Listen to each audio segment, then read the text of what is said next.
Pessoal, bom dia. Primeiro eu queria pedir para os senhores se inscreverem no nosso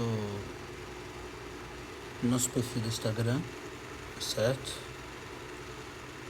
@medtalks ensino digital. E também tem o nosso link no YouTube com várias aulas, material gratuito. A gente está preparando um material bem legal. Aos poucos a gente vai praticamente completar um programa de clínica médica, entrando também na parte de clínica cirúrgica, tá?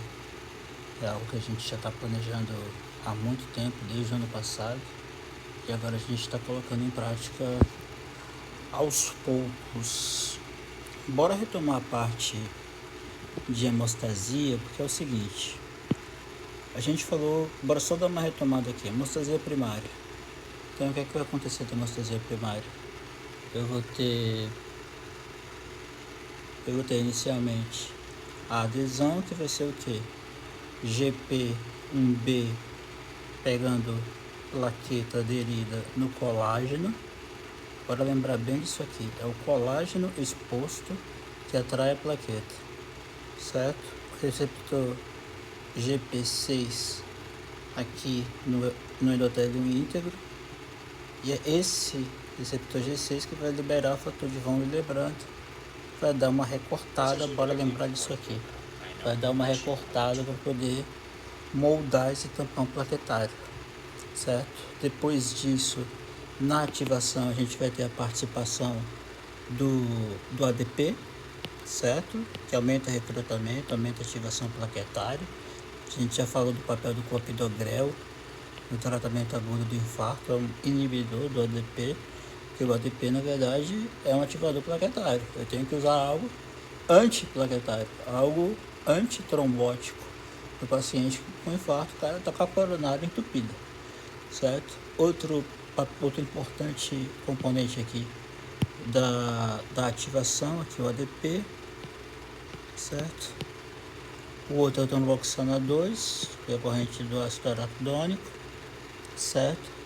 E principalmente o GP2B3A, certo? Porque o GP2B3A, ele vai fazer uma ponte, certo? É como se eu estivesse, assim, atravessando uma rua e aqui eu tenho uma passarela, certo? A passarela permite com que haja fluxo, mas não adianta passear na passarela se a passarela tá escura. Então eu começo a fazer uns postes aqui, que é GP2B3A.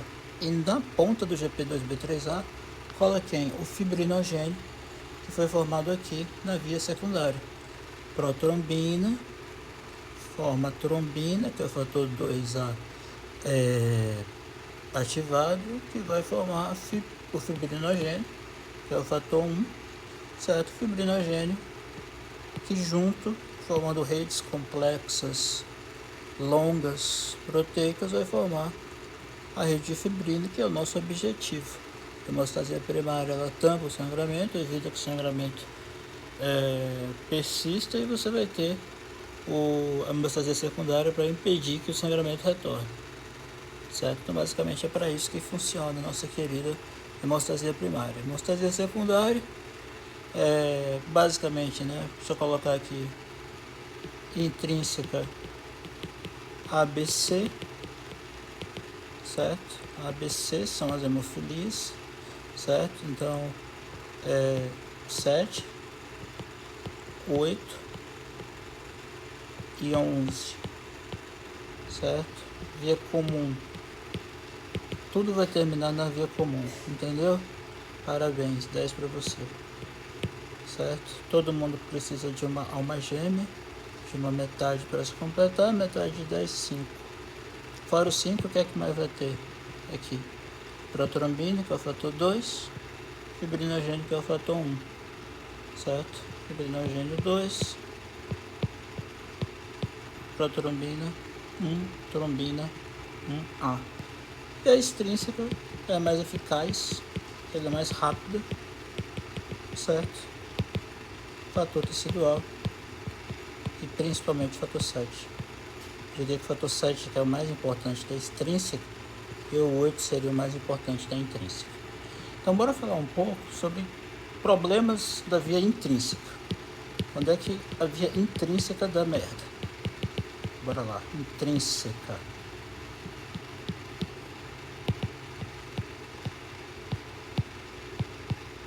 Problemas. O que é que pode acontecer? O principal está aqui. Os principais problemas da via intrínseca são as hemofilias, certo? São as hemofilias. Hemofilia A, hemofilia B, hemofilia C. A é falta de fator 7, a B falta de fator 8, fator 8, e a C falta de fator 11, certo? A hemofilia é mais comum, certo? A prevalência de hemofilia ela gira em torno de 1 para 10 mil pessoas, certo? A 8, a deficiência de fator 8, 1 para 100 mil pessoas, e a C, 1 para 1 milhão de pessoas. Então, a C, ela é bastante rara. Bora lembrar do seguinte, a intrínseca no laboratório, ela vai trazer o quê? Ela vai ser traduzida pelo TTPA, certo? Ela vai ser traduzida pelo TTPA. Então, qualquer problema da via intrínseca vai aumentar o TTPA. Pessoal, eu não sei o nível de aprendizado que o pessoal entregou na tutoria para vocês. Então, eu estou tentando avançar aqui, falando de uma forma mais clara possível, mas eu não sei se isso foi discutido, tá? Então, eu estou falando sobre tudo. Hemofilia A e hemofilia B tipicamente vai aparecer como? Vai aparecer como uma história de assim, principal manifestação. Principal manifestação é hemartrose, ou seja, sangramento articular, hemartrose. Mas ela pode aparecer como uma história de sangramento pós-vacinal, certo? Isso pode acontecer, assim, são pacientes que tendem a precisar muito de transfusão sanguínea. Eu me lembro que no início, quando surgiu assim, os primeiros relatos de AIDS no norte da Califórnia, havia muito preconceito e havia a questão de grupo de risco. Hemofilia era grupo de risco porque tinha muita transfusão, certo? Só para poder deixar claro, a hemofilia A ela é mais comum, tanto a B quanto a hemofilia A, elas são mais comuns em meninos, tá? A menina, ela pode carregar, ela pode ser portadora, mas ela não vai demonstrar sangramento. A menina vai apresentar sangramento aqui, ó, na hemofilia C, certo? Normalmente com aumento de fluxo menstrual. Essa é a apresentação típica de um paciente com hemofilia C, certo? Então a gente vai ter deficiência de fator 7, deficiência de fator 8, deficiência de fator 11. Outra coisa que é importante aqui, lógico, eu botei aqui aumento de TTPA e o TP vai estar normal, né? TP e o NR vão estar normais, porque TP responde pela via extrínseca. Um outro problema que pode acontecer, problema não, mas que a gente tem que entender é o seguinte, paciente, tem hora que a gente tem que anticoagular o paciente, certo? A gente tem que anticoagular o paciente. Tem um medicamento, por exemplo, que a gente utiliza para anticoagular o paciente e ele vai influenciar na via intrínseca, certo? O nome desse medicamento, bem conhecido de todo mundo, nossa querida heparina, certo? Nós temos a heparina, dois tipos de heparina. Nós temos a heparina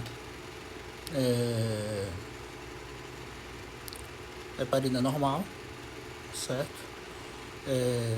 E a gente tem a heparina de baixo peso molecular, Bora pensar no seguinte. Essa heparina normal é chamada heparina não fracionada e heparina de baixo peso molecular. Por ser de baixo, o que é que a heparina vai fazer? A heparina, certo? Ela age da seguinte forma.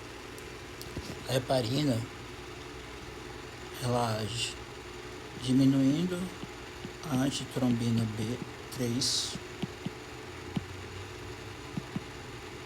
antitrombina 3, ela diminui a trombina, então aqui o efeito anticoagulante principal, ela diminui a trombina e também diminui o fator 10A, que é o principal fator da via comum. A heparina funciona dessa forma.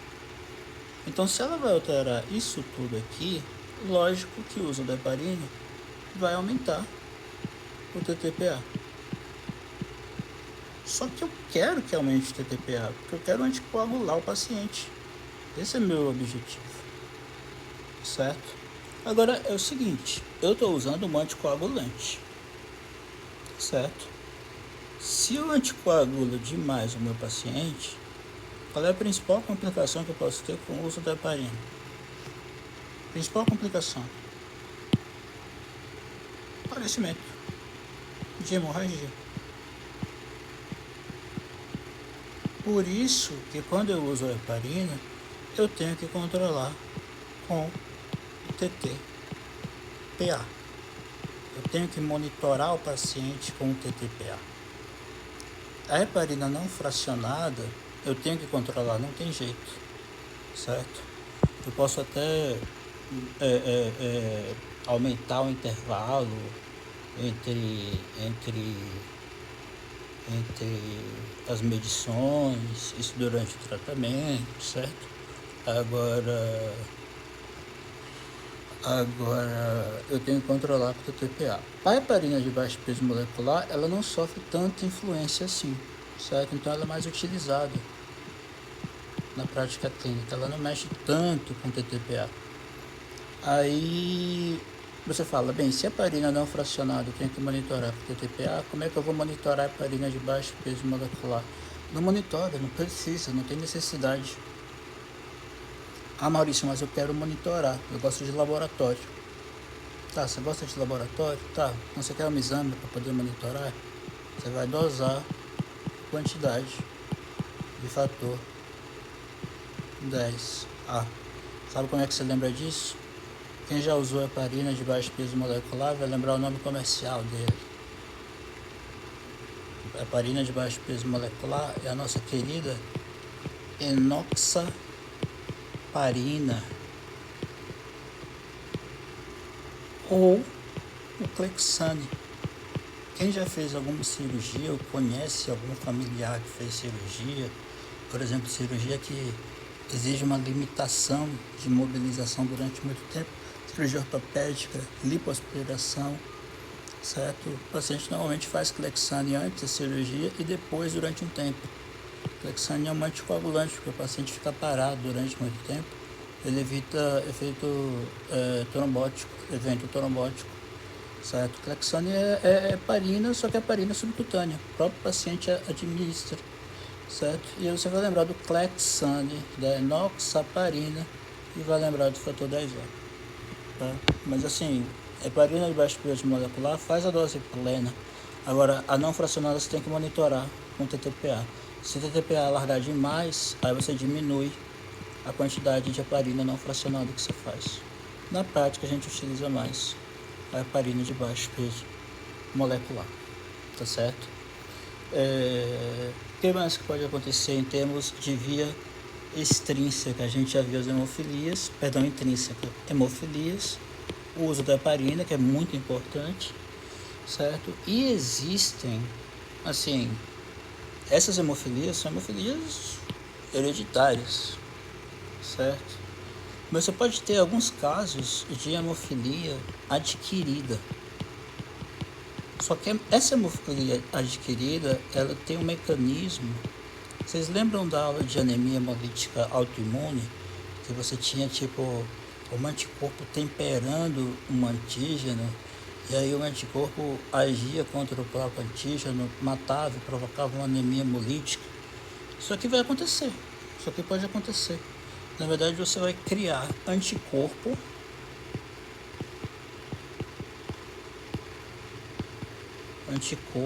contra fator de coagulação. Sabe quem é que gosta muito de fazer isso? Paciente grávida. E ela vai fazer anticorpo, sabe contra quem?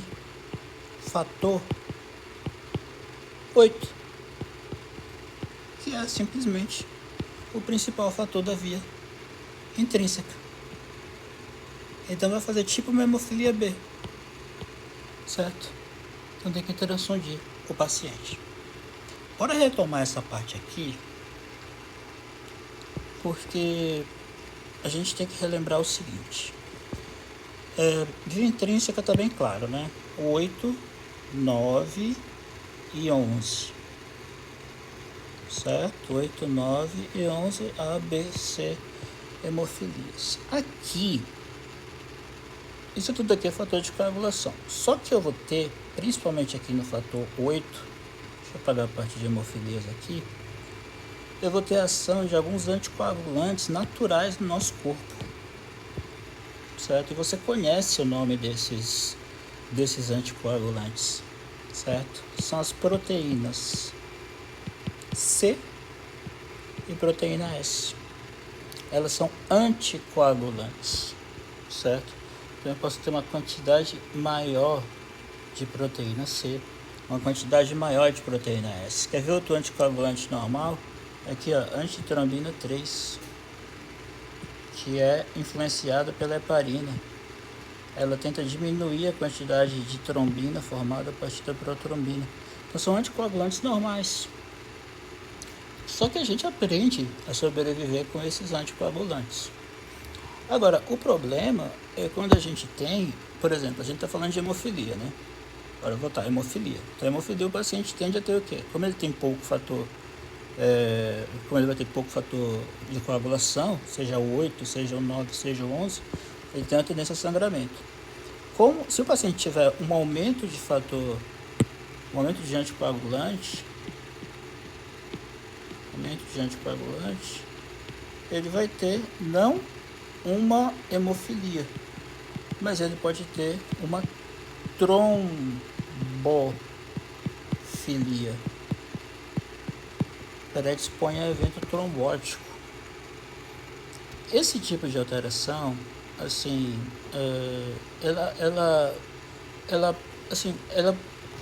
o que acontece? A proteína C, ela vai agir principalmente contra o fator 8A, certo? Que é o fator 8 ativado, e contra, né, o fator 8 ativado, e contra o fator 5A, que está na via comum. A proteína 7, além de pegar o 8A e o 5A, ela vai pegar quem? Ela vai pegar também o 10A, que é o principal fator da via comum. Então, essas proteínas anticoagulantes, quando aumentadas, elas podem levar a evento trombótico. A nossa sorte é que esse tipo de problema ele é muito raro, certo? Ele é muito raro. Agora, a gente pode ter algum tipo de alteração assim, adquirida, certo? Então, bora supor que a gente tenha, isso aqui todo mundo já ouviu falar, a gente vai ter o seguinte, a gente vai ter uma proteína C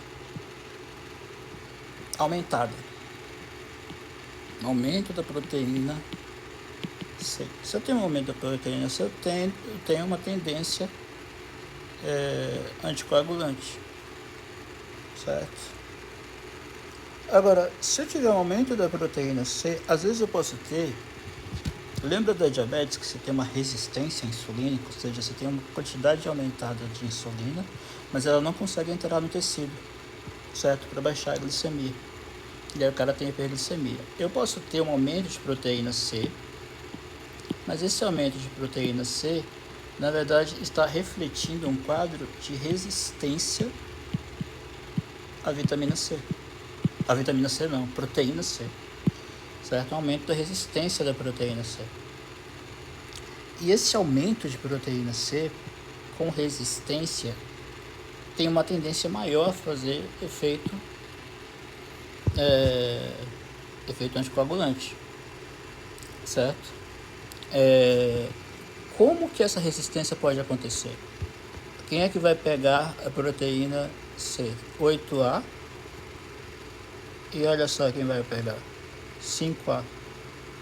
Adivinha de quem a gente vai falar agora? Eu vou ter um fator 5A mutante. Esse fator 5A mutante, ele não sofre influência de proteína C.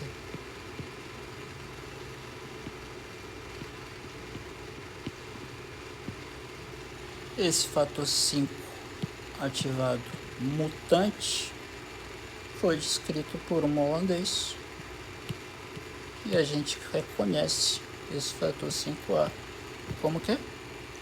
Ele mesmo, fator 5 de Leiden.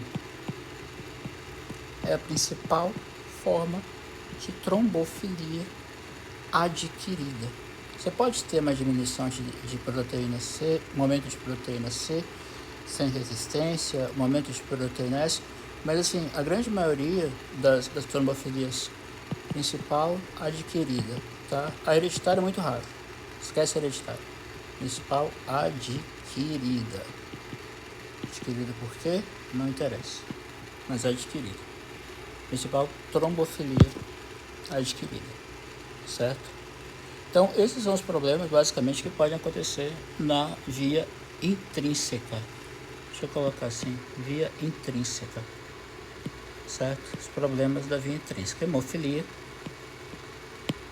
heparina, hemofilia adquirida na paciente grávida e efeito anticoagulante, trombofilia, principal delas, fator 5 de Leiden, tá? Essas são as alterações da via intrínseca. Bora agora para as alterações da via extrínseca. Quais são os fatores da via extrínseca? Fator tecidual e, vou colocar aqui, extrínseca. Extrínseca é fator tecidual e fator 7. Certo? Fator 7. É pouca coisa, não vai dar problema. Vai dar muito problema. Porque, o que é que acontece? Se eu tiver um problema na via intrínseca, eu vou ter um aumento de TTPA com TP normal. O que é que vai acontecer aqui? Um aumento de TP com TTPA ou PTTA normal. Certo? É isso que vai acontecer. O TP eu vou sempre regular pelo INR. Lembrando que o INR normal é 0,8 a 1. Isso tem importância grande daqui a pouco. Certo? Quais são os problemas que de repente podem acontecer? É o seguinte. Da mesma forma como a gente utiliza a heparina para anticoagular o paciente, por exemplo, o paciente entra com quadro de infarto, certo? Agudo do miocárdio. Cadê que eu coloquei aqui? Infarto agudo do miocárdio. Eu vou entrar com a S. O que é que eu vou fazer? Se o cara está com trombo na coronária, eu vou anticoagular o paciente. E aí eu vou entrar com tudo. Eu vou entrar com a heparina? Eu vou entrar com a heparina. Qual tipo de heparina? Eu falei, a mais utilizada. É a heparina de baixo peso molecular. Eu vou entrar com enoxaparina. Entrei com a heparina. Depois de entrar com a heparina, o que mais? Eu tenho que anticoagular esse cara de qualquer forma. Certo? Quem mais que eu vou utilizar? Olha, lembra dele? Aqui, ó. Inibidor da GP2B3A. Como é o nome dele? Inibidor da GP3A. Inibidor da GP2B3A. Eu vou entrar com abciximab. E eu ainda vou entrar, lembra da ativação plaquetária, do ADP? Olha com quem eu vou entrar. Eu vou entrar com clopidogrel. Esse cara provavelmente vai usar clopidogrel pelo resto da vida. Certo? Inibidor do ADP, que é o clopidogrel. Então, eu entrei com a heparina. Eu entrei com o inibidor da GP2B3A. Eu entrei com o inibidor da ADP. E eu vou entrar agora com uma outra droga que, assim, bora ressaltar um conceito aqui. Como eu falei, fator via intrínseca, fator 7, 8 e 11. Fator de extrínseca, fator tecidual e fator 9. Certo? Fator 7, perdão. Na via comum, a gente já sabe, né, que é o fator 10, o fator 5, o fator 2 e o fator 1, certo? Que é a protrombina, que vira trombina, e aqui o fibrinogênio, que vai formar a rede de fibrina.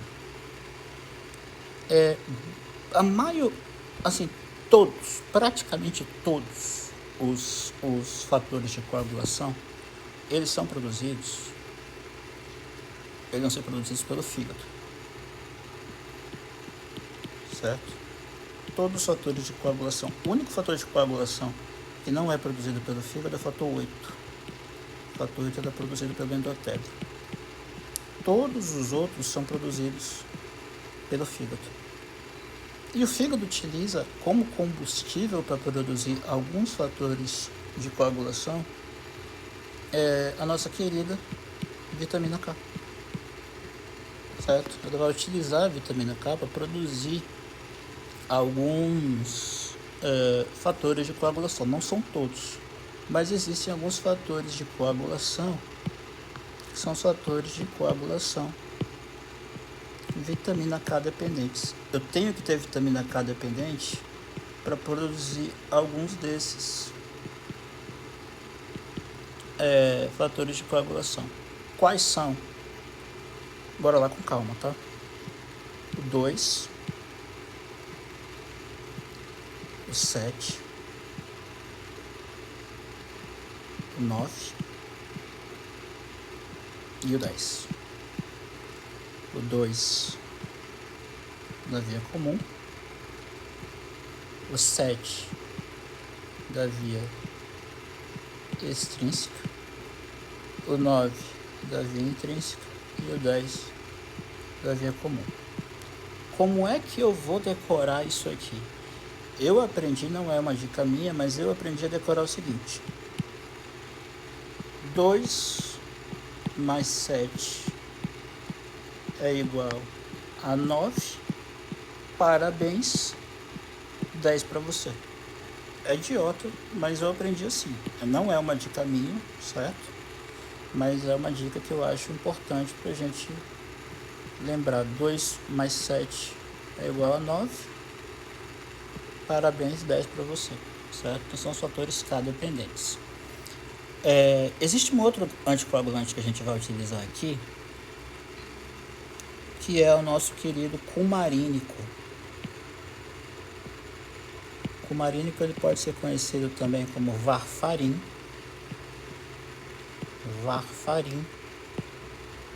O nome comercial é o Marevan. O paciente, quando tem quadro de infarto agudo, a gente entra com tudo. Normalmente, quando ele está internado, depois do evento agudo, a gente mantém o paciente sobre a heparina. E aos poucos a gente vai diminuindo a heparina e deixando o paciente usar cumarínico, porque cumarínico é oral. Então esse paciente provavelmente vai ter que utilizar anticoagulante pelo resto da vida. Ele vai ter que utilizar o clopidogrel, ele vai ter que utilizar cumarínico, certo? nosso Marevan, ele vai ter que utilizar esses medicamentos. E o cumarínico, ele é um medicamento anti-vitamina K. Então, se a vitamina K ela vai ser utilizada para produzir fator de coagulação, esses aqui, 2, 7, 9, 10, se a vitamina K produz fator de coagulação, se eu tenho uma inibição da vitamina K, eu vou ter uma perda de coagulação e vou ter a possibilidade de ter o quê? A mesma coisa que acontece com a heparina. Se eu anticoagulo demais, a possibilidade que eu posso ter é de você ter hemorragia. A heparina a gente não controlava com o TTPA, porque é via intrínseca. O cumarínico a gente vai controlar pelo tempo de protrombina, mais precisamente pelo INR. Agora bora lá falar sobre o INR. Para evitar problema, assim, o INR normal, ele é de 0,8 a 1. Eu preciso aumentar o INR no paciente que eu preciso anticoagular, certo? Então, se eu entro com o cumarínico, eu preciso aumentar o INR. O INR num paciente anticoagulado,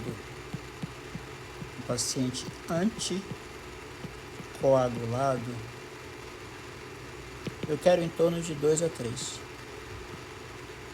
certo? Eu quero em torno de 2 a 3. Se eu tiver um INR maior do que 4, eu já começo a ter possibilidade de hemorragia. E aí o que é que eu tenho que fazer?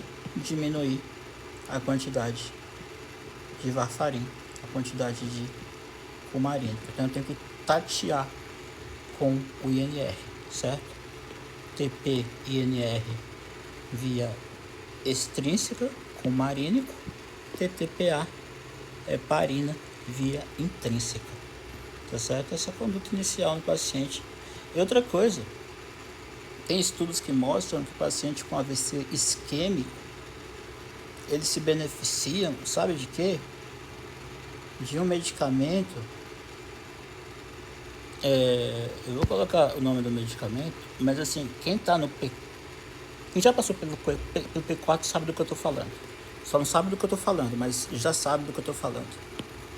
Tem um medicamento chamado fitomenadiona. Esse fitomenadiona é um anti-vitamina K. Então, ele funciona basicamente, assim, lógico, ele vai funcionar menos que o cumarínico, porque o cumarínico ele pega todas todos os tipos de vitamina K. Então, ele não vai ser um anticoagulante tão potente. Mas ele é um anticoagulante a ponto de evitar, por exemplo, AVC isquêmico secundário. Então ele age como, por exemplo, uma profilaxia. E você sabe disso, porque se eu uso uma antivitamina K, se eu uso uma antivitamina K, o que é que eu estou querendo fazer? Eu estou querendo evitar, certo? Eu estou querendo evitar um novo evento trombótico. E a gente já sabe, por exemplo, uma aplicação da vitamina anti-K, anti-K1, tá? Anti-K1. O que é que a gente faz com RN na hora que o RN nasce? Vacina? Tá, tudo bem, faz vacina.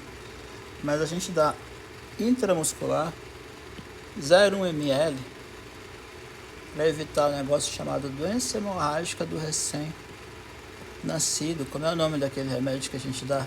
Canaquion.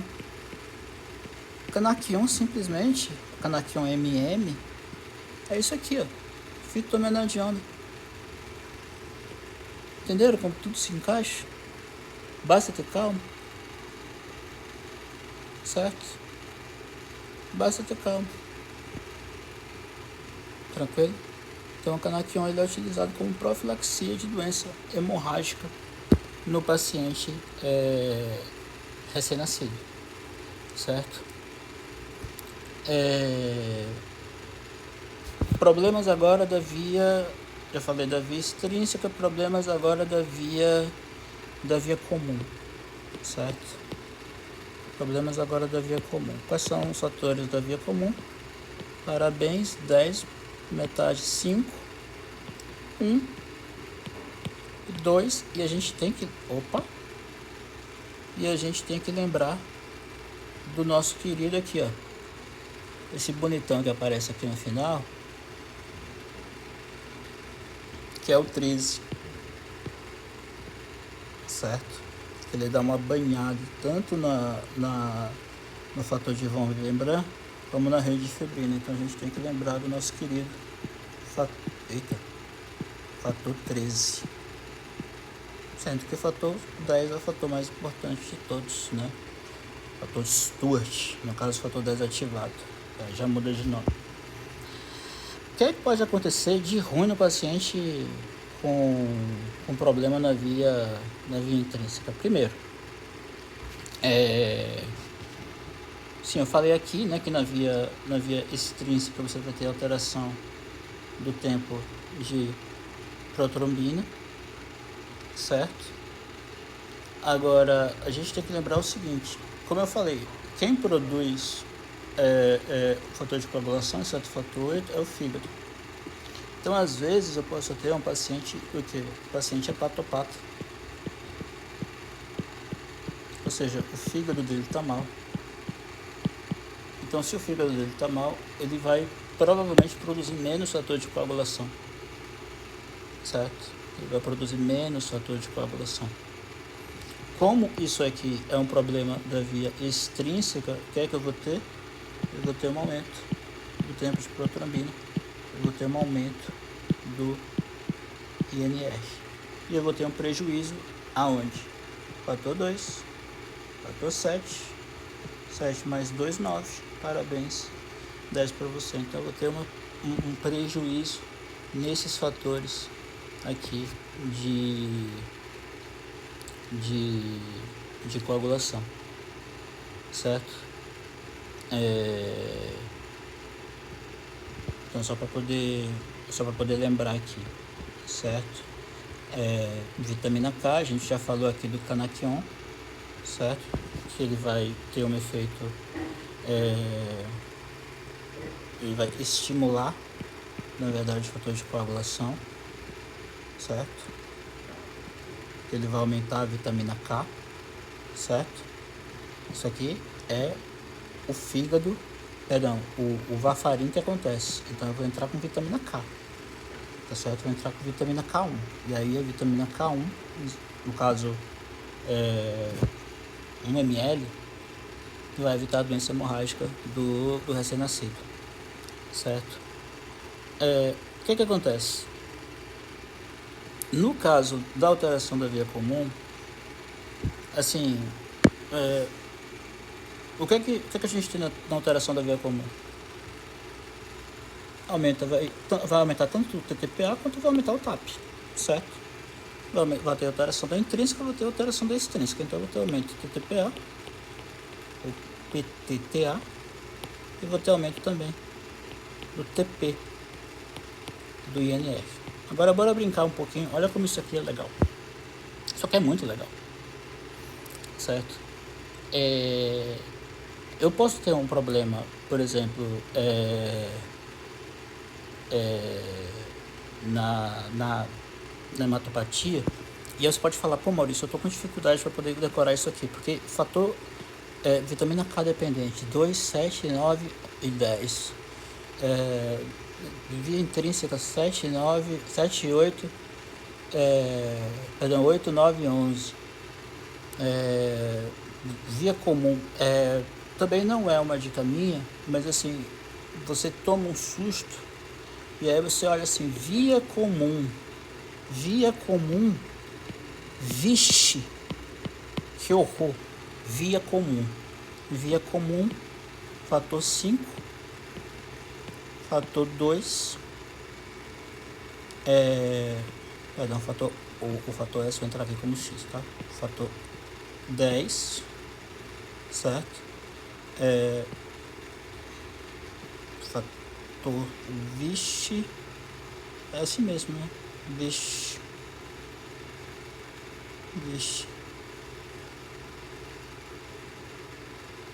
Vixe. Ele não.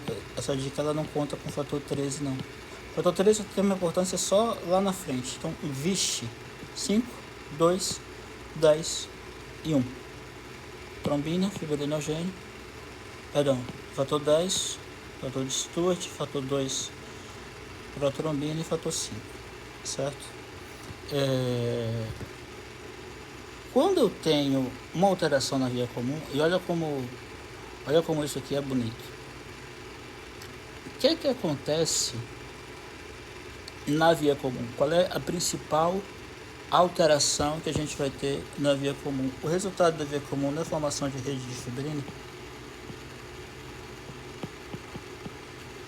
Se eu não tenho fator de coagulação, nem 10, nem 5, nem 1, nem 2, eu não vou conseguir formar uma rede de fibrina. Certo? Eu não vou conseguir formar uma rede de fibrina. E aí o que é que acontece? A rede de fibrina é formada por quem? Fibrinogênio. Quem é que vai sofrer mais aqui nesse processo? Se eu tenho pouca rede de fibrina, eu vou ter um consumo grande de fibrinogênio. Um consumo importante de fibrinogênio. Esse consumo importante de fibrinogênio, ele vai acontecer de que forma? Eu já tenho um aumento do TTPA, eu já tenho um aumento do TP. Qual o exame que eu vou usar para poder dosar a falta de fibrinogênio? Primeiro eu vou dosar o próprio fibrinogênio. O fibrinogênio normal está entre 200 a 400. Só que tem um outro exame que eu vou fazer também, que a gente vai falar mais na frente, que é o tempo de trombina. Vocês lembram daqui da via comum? Ó? Trombina, levando ao aparecimento do fibrinogênio. Então, quanto tempo vai demorar para essa trombina produzir esse nosso querido fibrinogênio, fator 1? Então, se eu tenho um quadro na via comum com, por exemplo, alteração de tempo de trombina e diminuição do fibrinogênio, acabou, fechou o diagnóstico, certo? O que é que eu tenho? Eu tenho uma quantidade baixa de fibrinogênio, certo? Agora, a gente vai ver mais na frente tempo de sangramento, a gente vai falar de coagulograma, mas assim, o tempo de trombina, ele só tem validade quando o fibrinogênio está normal. Porque se o fibrinogênio está baixo, vocês concordam que o tempo de trombina vai estar aumentado de qualquer jeito? Tipo, se eu tenho fibrinogênio baixo, aqui ó, se eu tenho pouco fibrinogênio, lógico que o tempo de trombina vai estar aumentado. Então, isso aqui só vai ter validade quando eu tiver o fibrinogênio dentro da normalidade, certo? Eu tenho uma doença e ela é muito legal de se entender, porque a gente vai ter o quê? A gente vai ter um aumento do tempo de trombina, tá certo? Aliás, esquece o tempo de trombina, certo? Esquece. Você vai ter um aumento de tempo de trombina, você vai ter uma diminuição de fibrinogênio. Só que isso aqui vai acontecer por uma alteração patológica. E agora a gente vai falar de uma das doenças mais lindas da clínica médica, e ela vai ajudar a revisar isso aqui tudinho aqui, ó. Vai ajudar a revisar isso tudinho aqui. Eu estou falando da nossa querida CIVD, coagulação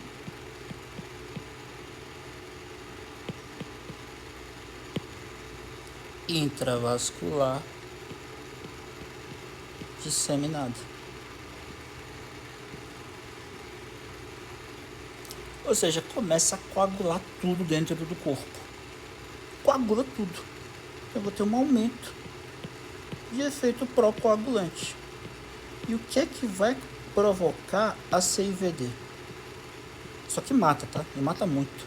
A CIVD ela vai acontecer, por exemplo, a gente já falou de leucemia aguda, leucemia mieloide pró-mielocítica, leucemia mieloide aguda do tipo M3. Lembra? Tratamento, o ATRA, o ácido transretinóico, certo? A gente vai ter, por exemplo, sepse, principalmente sepse por gram negativo, faz CIVD, paciente chocado, certo? Alteração obstétrica, alteração durante o parto, pode fazer CIVD, um monte de coisa pode fazer CIVD, tá? E quem é que vai provocar o aumento da CIVD? Fator tecidual.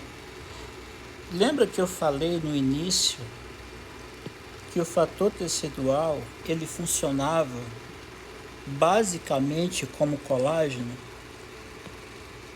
Era como assim, eu exponho o endotélio ao colágeno, vou ativar a plaqueta. Aqui eu vou expor o fator tecidual, que é a tromboplastina total, e vou desencadear o fator de coagulação, principalmente produção de fator 7. Então, na CIVD, nada mais, nada menos, eu vou ter aumento do que fator de fator tecidual. Então, você imagina se eu tenho um aumento de fator tecidual. Bora imaginar isso aqui. Olha a porcaria que isso aqui vai levar. Eu vou ter um aumento de fator tecidual, certo?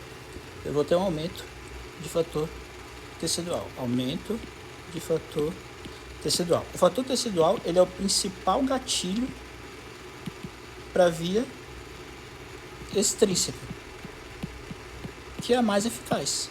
Então, isso aqui vai dar um problema danado. Porque o que é que vai acontecer?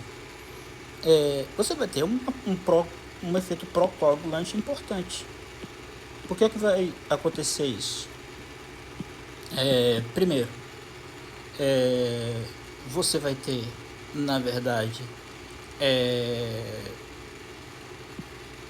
aqui, bora voltar aqui para a hemostasia primária. Lembra que eu falei que eu tenho fator de Von, e lembrando que vai moldar aqui o tampão plaquetário?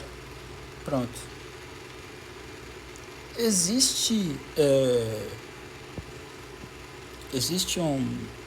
um amigo nosso que ele vai recortar esse tampão plaquetário, porque esse tampão plaquetário ele pode estar aumentado. Então imagina um tampão plaquetário com fator de Von Willebrand aumentado, isso aqui vai baixar o fluxo, vai servir como barreira. Então eu tenho que cortar isso aqui, tem que aparar essas bordas aqui para deixar o fator de Von Willebrand bonitinho, arrumado. E às vezes eu posso ter uma mutação genética que vai levar um fator de Von Willebrand aumentado, um aumento no fator de Von Willebrand. Essa alteração genética não precisa decorar, só para poder lembrar. Adams 3. Por que eu estou falando isso? Quando eu tenho um aumento de fator de Von Willebrand, lógico que eu vou ter uma diminuição do fluxo. Imagina o fator de Von Willebrand desse tamanho aqui. Eu vou ter uma obstrução ao fluxo.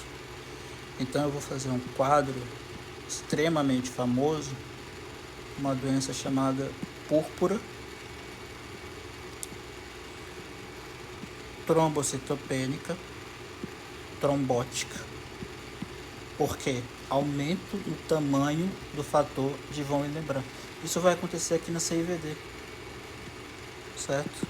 Isso vai acontecer na CIVD. Púrpura trombocitopênica trombótica. O trombótica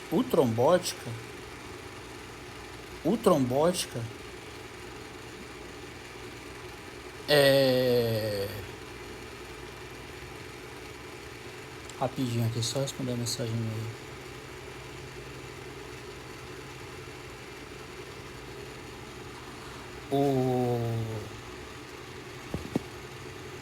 O trombone, onde que eu tava mesmo? Ligando pra namorada. Brigando com o namorado. Bora lá. Aumento de fator tecidual, púrpura trombocitopênica. Por que trombocitopênica? Eu vou ter diminuição na plaqueta. Porque o que é que vai acontecer? Bora lembrar do que acontece na hemostasia primária. Na hemostasia primária, eu tinha exposição de colágeno, certo? Exposição de colágeno e a plaqueta ia para cá. O fator tecidual, ele funciona de forma parecida com o colágeno.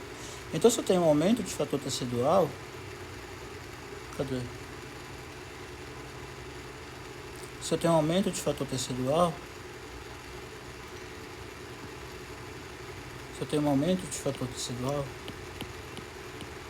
o que é que vai acontecer? Eu tenho um aumento de fator tecidual, as plaquetas, elas vão perseguir esse fator tecidual, como se fosse colágeno.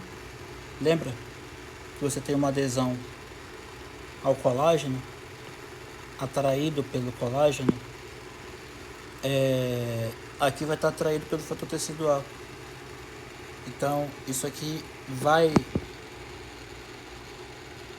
na verdade,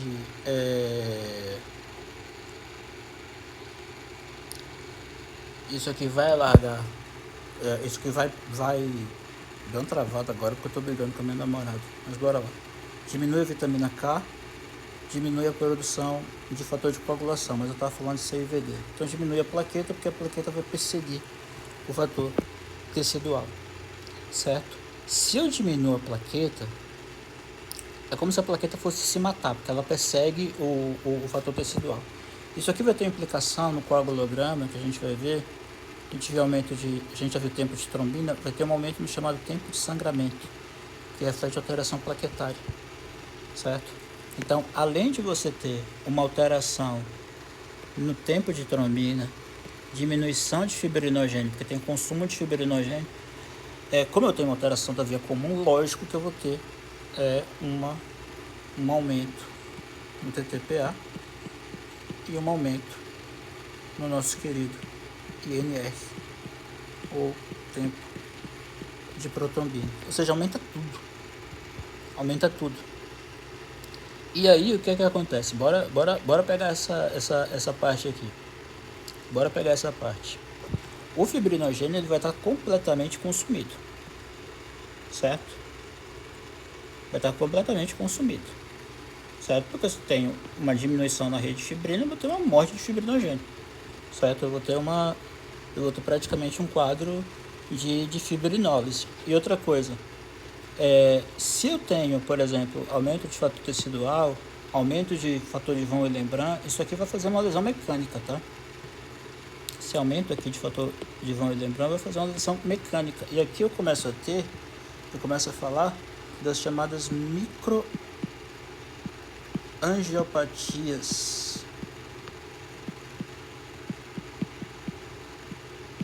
nas quais entram a PTT, certo? A púrpura trombocitopênica imune, ou trombocitopenia essencial, como é chamada hoje, síndrome hemolítica urêmica, são só exemplos aqui, estou só citando, tá?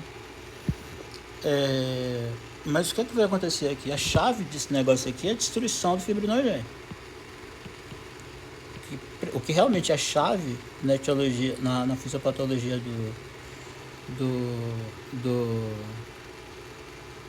da CIVD é a destruição do fibrinogênio, certo? E aí, como é que eu vou tratar isso aqui?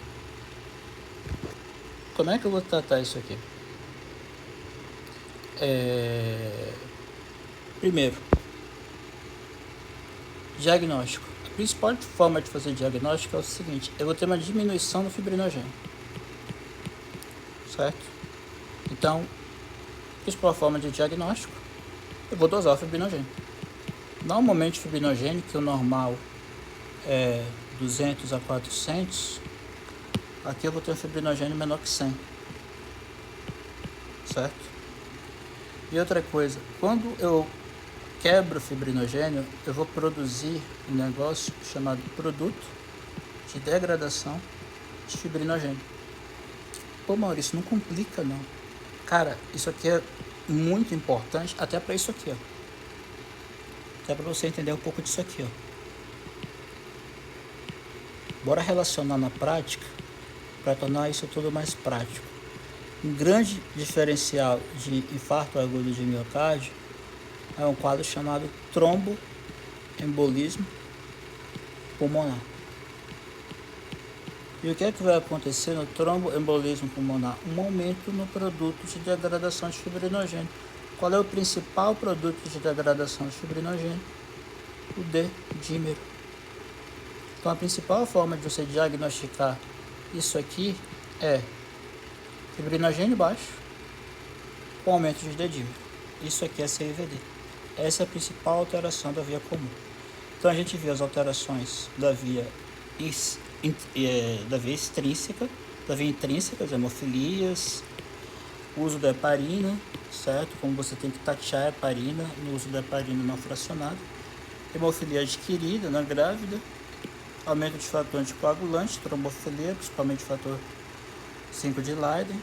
Extrínseca vai alterar o TP, intrínseca altera o TTPA, certo?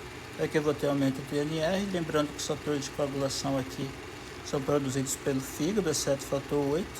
Se eu tiver uma hepatopatia, eu vou ter uma alteração com aumento de tempo de protrombina, certo? Porque isso aqui vai mexer com a via extrínseca.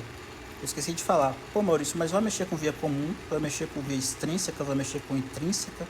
Só que é o seguinte, vai morrer isso tudo aqui. 2 mais 7 é igual a 9, parabéns, 10.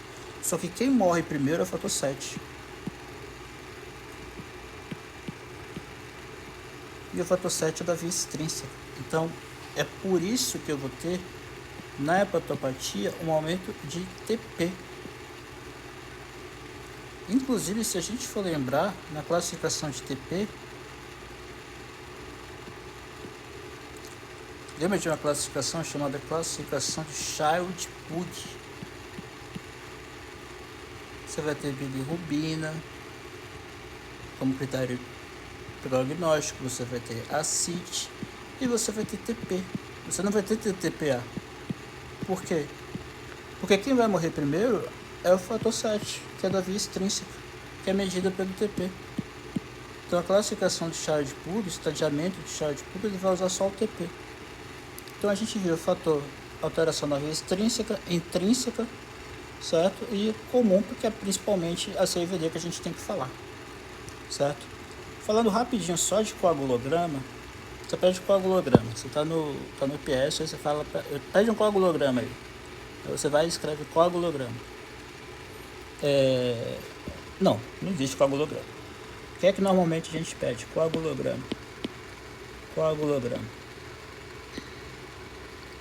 Básico que a gente vai pedir. Eu preciso ter quantidade de plaqueta.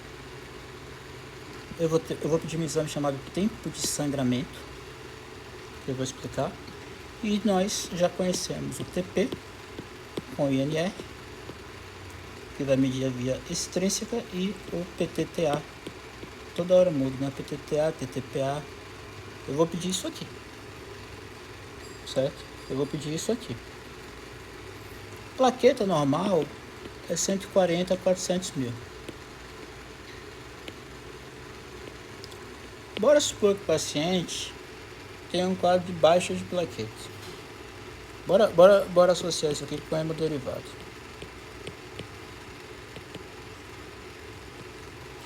Quando o banco de sangue pega o sangue de um paciente, ele pega aqui o sangue.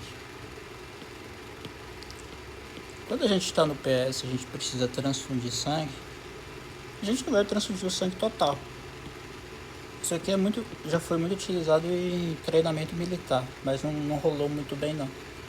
Então a gente divide o sangue em vários hemoderivados. Os principais são hemácia, crioprecipitado,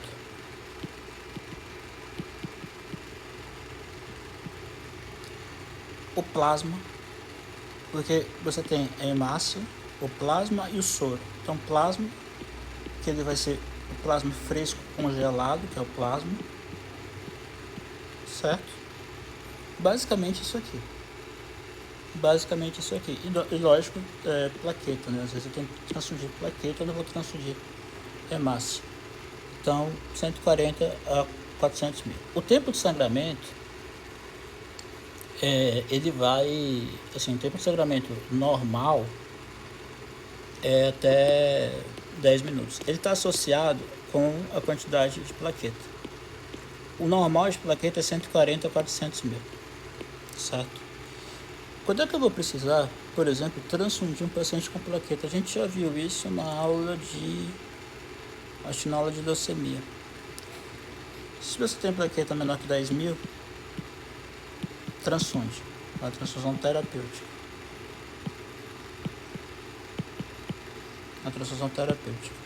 Se tiver menor que 20 mil, com febre ou infecção, aí você faz uma transfusão profilática. E se tiver abaixo de 50 mil, você vai fazer uma transfusão também profilática quando o paciente tem sangramento ativo, certo? Isso aqui é protocolo para leucemia, isso aqui pode mudar, por exemplo, para dengue e tal, mas basicamente isso aqui, certo? Aí você vai avaliar quando que você vai transfundir plaqueta, tá? Quando que você vai precisar transfundir plaqueta.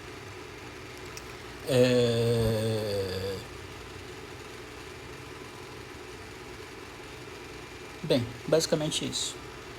Quando a gente volta aqui para ver o tempo de sangramento, o que acontece? O normal é até 10 minutos. O tempo de sangramento é básico, você faz uma ferida na pele e vê quanto tempo demora para poder coagular. Normalmente vai demorar uns 7 minutos, tal, menos de 10 minutos. Quando você tem um tempo de sangramento maior que 10 minutos, maior que 10 minutos, o que acontece? Quem é que faz a hemostasia primária? Plaqueta. Então, se eu tenho um aumento no tempo de sangramento, provavelmente eu vou ter o quê? Provavelmente eu vou ter uma alteração na plaqueta. Ou eu vou ter uma quantidade de plaqueta baixa, certo? Ou eu vou ter uma quantidade de plaqueta baixa, ou vou ter uma disfunção plaquetária.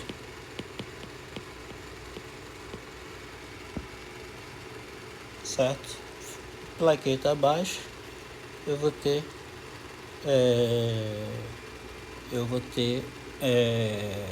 uma trombocitopenia. Pode ser uma trombocitopenia essencial, chamada de TPI.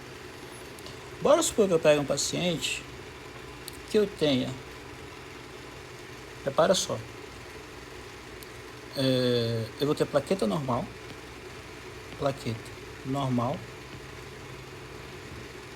com aumento de tempo de sangramento. Porque, assim, lembra que eu falei aqui que o tempo de trombina, ele só tinha validade, quando o fibrinogênio estava normal, porque se o fibrinogênio estiver baixo, lógico que o tempo de trombina vai estar aumentado. Lógico que eu vou demorar para poder fazer isso aqui, né? Se eu tenho pouco fibrinogênio, lógico que o tempo de trombina vai estar aumentado. Diminui o fibrinogênio. Então, o tempo de trombina só tem validade quando o fibrinogênio está alterado. Aqui acontece a mesma coisa. O tempo de sangramento ele só tem validade quando a plaqueta está normal. Se a plaqueta estiver baixa, lógico que o paciente vai demorar. O tempo de sangramento vai estar aumentado. Bora supor que isso aqui aconteça, certo? Aí tem algum problema. Por que o tempo de sangramento está alto? Aí a gente vai pedir o quê? Vai pedir os outros 2 exames. O que é que pode acontecer aqui? Que é importante. Eu posso ter um aumento do TTPA. Maurício, por que eu vou ter um aumento do TTPA? É o seguinte, pessoal, essa aula ela é uma aula complexa, tá? Dá para dividir em várias partes, é uma aula complexa, mas assim, eu julgo, tipo assim, é tudo de hemostasia que tem aqui, tá? Para quem tá normal com aumento do tempo de sangramento, eu vou ver o TTPA. Se o TTPA tiver aumentado, eu vou lembrar de uma doença que está relacionada um pouco aqui com a hemostasia primária. Sabe esse nosso amigo aqui? Fator de von Willebrand, que é aumentado vai levar a PTT e que é importante porque vai servir de âncora aqui junto ao receptor da glicoproteína 6 na hemostasia primária. Esse fator de von Willebrand, ele diminui, certo? Ele não anula, ele diminui, sabe quem? Fator 8. E agora, para não confundir, quando o fator de von Willebrand anula o quê? Diminui a ação do fator 8, quem é que vai alterar? Vai alterar o TTPA, certo? Por quê? Porque eu tenho um fator de von Willebrand alterado. O fator de von Willebrand alterado leva a chamada doença de von Willebrand. Então, doença de von Willebrand, ela é plaqueta normal, tempo de sangramento aumentado com aumento de PTTA, certo? Agora, se a plaqueta estiver baixa, lógico que o tempo de sangramento vai estar alto. Então, o que é que eu vou pedir? Eu já vou pedir logo TP e PTTA. Não vou nem pedir tempo de sangramento, certo? Se eu tiver aumento de TP ou aumento de TTPA, o que é que leva ao aumento de TP? TP é via extrínseca. Via extrínseca, o que é que altera a via extrínseca? Bora relembrar? Via extrínseca. Qual é o medicamento que altera a via extrínseca? Qual é o medicamento que altera a via extrínseca? Certo? Qual é o medicamento que altera a vitamina K? Cumarínico. Vai ter alteração, aumento do INR. Hepatopatia pode provocar isso, certo? Alteração na via intrínseca. Não vou falar hemofilia, mas assim, uso de heparina pode provocar, certo? Heparina, a principal complicação do uso de heparina é hemorragia por baixa de plaqueta. Tem que monitorar a plaqueta também, além de monitorar a TTPA, na heparina não fracionada, você tem que monitorar a plaqueta também. É a principal complicação. Além de... ele vai sangrar, mas vai sangrar por falta de plaqueta, certo? Ele pode ter um quadro de trombofilia, isso tudo pode acontecer, certo?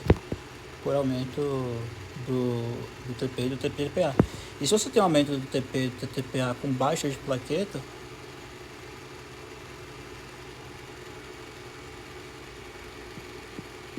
aumento do TPA, aumento do TP com baixa de plaqueta, amigo, quem é que eu vou ter? Eu posso ter um quadro de CVD. Então, plaqueta baixa,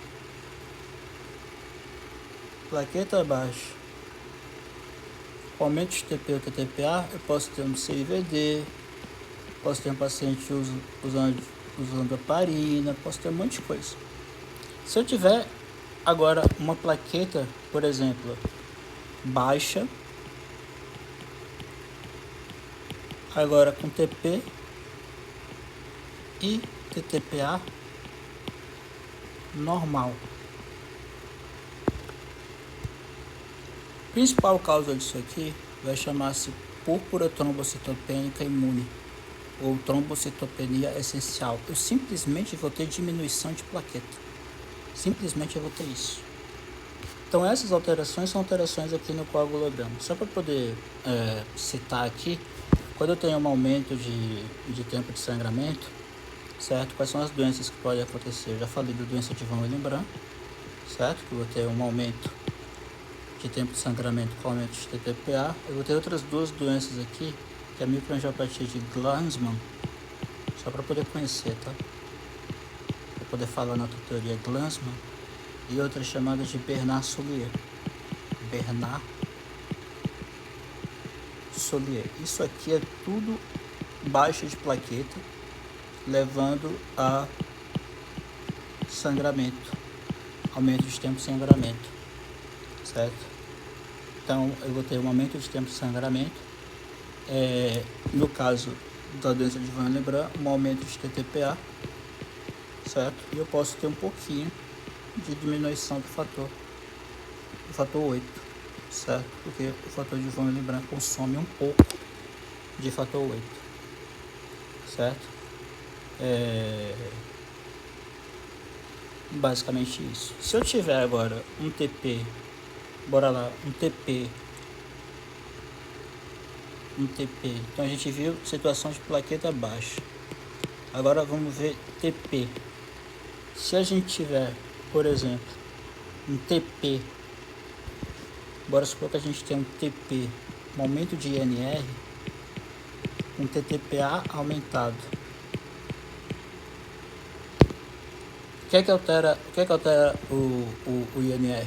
O INR é fator, é via extrínseca, a gente já viu. Hepatopatia, certo? Uso de cumarínico, que mais? Enfim, basicamente isso. Falta de fator 7, certo? Isso tudo aqui vai aumentar o INR com TTPA normal. Então, posso colocar aqui, por exemplo, um quadro de cirrose, TTPA normal, tá, pessoal? TTPA normal. Deficiência de vitamina K, que pode ser já por uma cirrose, certo? Falta de vitamina K, que pode ser já por uma cirrose, certo? CIVD pode acontecer no início com TTPA normal, certo? E você pode ter a formação de um anticorpo anti-7. Lembra que eu falei que a grávida gosta de fazer anticorpo anti-8? Às vezes eu posso ter um anticorpo anti-7 que vai aumentar o INR, altera a via extrínseca, mas não mexe na via intrínseca, certo? Agora bora pensar no seguinte. Se eu tiver bora fazer o seguinte: aumento de TTPA com INR normal. Aumento de TTPA com INR normal. Quem é que mexe no TTPA? Via intrínseca. Então eu vou ter o que? Fator 7, fator 8, fator 9, fator 11. Eu vou ter hemofilia, certo? Certo? Lembrando que uma redução na função de fator 8 pode ter a doença de Von Lebrun aqui com TTPA aumentado, certo? Lembrando que todas essas alterações aqui, ó, se eu tiver diminuição de CAPM, se eu tiver diminuição de fator 12, diminuição de PK, diminuição de calicreína, isso tudo aqui acontece in vitro. Então isso aqui vai aumentar o TTPA, mas isso aqui não provoca sangramento, certo? Só para poder lembrar isso aqui, tá? Aumenta o TTPA, mas não vai ter sangramento. Agora, se eu tiver um aumento de TTPA com aumento de TP ou INR, aqui, companheiro, eu vou ter uma alteração na via comum. E alteração na via comum, qual é a principal alteração da via comum? Vou até grifar aqui, ó. Coagulação intravascular disseminante. É a principal alteração na via comum, certo? Principal alteração na via comum, ter diminuição do fibrinogênio, certo? diminuição da plaqueta, aumento de TTPA, aumento de TP. É a principal alteração da via comum, certo? Então aqui a gente tem uma retomada, via extrínseca, acabou, tá pessoal? Via intrínseca, via extrínseca, via comum, falamos de hemostasia primária, certo? Alterações da via intrínseca, alterações da via extrínseca, alterações da via comum, falamos de CVD porque tinha que falar. Citamos toda a cascata aqui de coagulação, deixa eu só separar aqui, tá? Falamos sobre alguns medicamentos práticos, né? Por exemplo, TPA, Teplase no tratamento do infarto, porque a gente tem que anticoagular o paciente infartando, o paciente com AVCI, certo? A gente falou sobre muita coisa aqui. Enfim, falamos sobre coagulograma. Espero que vocês tenham gostado. É uma aula longa, mas acho que ficou bacana, certo? Se quiserem tirar um print aí, qualquer coisa eu tenho à disposição no perfil do Instagram, do MedTalks, certo? MedTalks, ensino digital, tá? E temos o canal no YouTube também, Instagram e YouTube. Pessoal, muito obrigado, se inscrevam no canal, dá um like, ajuda aí a gente para poder divulgar esse material, tá bom? Um abraço.